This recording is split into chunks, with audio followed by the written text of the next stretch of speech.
Halo, selamat datang di channel YouTube saya, Christ Love. Kiranya kasih Kristus menyertai kita semua. Sebelum Tuhan Yesus naik ke surga, dia bangkit dari kematian. Beberapa kali dia menampakkan diri kepada murid-murid dan berkata, damai sejahtera bagi kamu. Dan hari ini, bagi siapapun pengunjung channel ini, saya ingin mengucapkan damai sejahtera bagi kita semua di dalam nama Tuhan Yesus Kristus. Haleluya. Hari ini kita akan menyimak video dari Sang Debaters. Kalau ditanya bahwa ini dan itu, bahwa ini adalah misi khusus. Ya, bahkan semua yang dibilang Pak Dance itu, kalau kita lihat itu tidak berlaku terhadap orang yang disalib di sebelah Yesus. Ya kan, dia perampok, pencuri, katanya tidak bisa masuk surga. Buktinya dia hari ini engkau dan aku di Firdaus.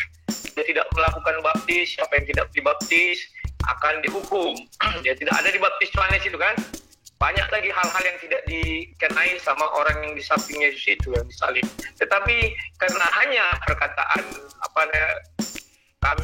kita memang layak dihukum, dan Yesus, ingatlah ketika engkau nanti datang sebagai raja, Yesus memilih dia langsung, menunjuk langsung. Dengan dosanya yang sebejibun-jibun itu, dia menunjuk langsung. Sang Debaters mengatakan bahwa untuk memasukkan Yudas ke surga itu tidak perlu memerlukan syarat, karena Tuhan Yesus sendiri yang sudah memilih Yudas Iskariot. Nah, sungguh anggapan yang sangat-sangat tidak masuk akal. Jikalau seseorang ingin menjadi pengikut Yesus, salah satunya harus percaya, dan itulah bukti dia mengikut Yesus. Dalam Lukas 23 ayat 23 sampai 43, di situ ada dua orang penjahat yang disalibkan bersama-sama dengan Yesus. Penjahat yang satu mengolok-olok Yesus. Penjahat yang satu lagi justru ia membela Tuhan Yesus dan mengatakan sesuatu yang sungguh di luar pemikiran dan nalar manusia. Ayat yang ke-40 dari Lukas 23, tetapi yang seorang menegur dia katanya, tidakkah engkau takut juga tidak kepada Allah? Sebab engkau menerima hukuman yang sama. Kita memang selayaknya dihukum, sebab kita menerima balasan yang setimpal dengan perbuatan kita. Tetapi orang ini tidak berbuat sesuatu yang salah. Lalu ia berkata, Yesus, ingatlah akan aku apabila engkau datang sebagai raja. Kata Yesus kepadanya, aku berkata kepadamu, sesungguhnya hari ini juga engkau akan ada bersama-sama dengan aku di dalam Firdaus. Penjahat yang satu ini, sungguh dia berbicara di luar logika dan nalar manusia. Ayat 42 berkata, Yesus, ingatlah akan aku apabila engkau datang sebagai raja. Mereka sedang tersalib dan mereka akan menemui ajal, atau dalam arti kata mereka akan sama-sama mati di atas kayu salib. Tetapi penjahat yang satu ini berkata, Yesus, ingatlah akan aku jikalau engkau datang sebagai raja. Ini bukti bahwa dia percaya kepada Yesus. Karena dia percaya, maka terungkaplah perkataan, ingatlah aku jikalau engkau datang sebagai raja. Halo Sang Debaters, mana mungkin orang yang tidak percaya bisa mengatakan ucapan sedemikian rupa? Jikalau Sang Debaters mengatakan bahwa penjahat ini dia tanpa syarat sehingga dia diselamatkan, itu salah. Karena menjadi anak Allah, karena menjadi pengikut Yesus, syarat utama mutlak adalah percaya. Injil Yohanes pasal 1 ayat yang ke-12. Tetapi semua orang yang menerimanya diberinya kuasa supaya menjadi anak-anak Allah, yaitu mereka yang percaya dalam namanya. Penjahat yang satu ini, dia percaya bahwa Yesus akan datang sebagai raja. Dia mempercayai itu bukan mempercayai secara kasat mata melihat, karena mereka sedang terpaku di tiang salib. Tapi syarat menjadi anak-anak Allah, syarat mutlak adalah harus percaya. Kalau tidak percaya dalam namanya, maka kita tidak bisa menjadi anak-anak Allah. Bukan berarti tanpa syarat. Jikalau tanpa syarat, maka penjahat yang satu lagi yang mengolok-ngolok Yesus harusnya dibawa. Harusnya bersama-sama dia ke Firdaus dua-duanya. Tidak satu orang. Namun karena yang satu ini percaya, maka dia dibawa ke Firdaus bersama-sama dengan Yesus. Betul, memang dia belum dibaptis. Tetapi syarat utama terlebih dahulu adalah percaya. Setelah percaya baru dibaptis. Artinya apa? Jika ada seseorang yang percaya kepada Yesus dan dia tidak sempat dibaptis oleh karena menemui ajal seperti penjahat ini, tentu dia akan diselamatkan. Catatannya percaya kepada Yesus. Kemudian kita simak video berikutnya dari sang debaters. Sekarang apakah Yudas orang percaya? Begini pokoknya, kepercayaan yang bagaimana yang mau kita harapkan dari Yudas? Yesus sudah memilih. Sampai detik terakhir dia tidak pernah mengatakan bahwa Yudas itu bukan orang percaya. Bahkan Petrus pun mengatakan kami telah percaya. Terserah kalian konteksnya apa. Mau kalian bilang konteksnya ini. Pentingnya Pak Petrus sudah mengatakan kami percaya. Sang debaters mengatakan Yudas Iskariot mengatakan dia percaya kepada Yesus. Tetapi sang debaters mengambil ungkapan Petrus bahwa Petrus percaya kepada Yesus, bahwa dia adalah Mesias. Namun sang debaters memaksakan ayat ini bahwa itu mewakili Yudas juga.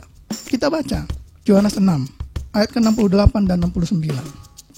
Jawab Simon Petrus kepadanya, Tuhan, kepada siapakah kami akan pergi? Perkataanmu adalah perkataan hidup yang kekal.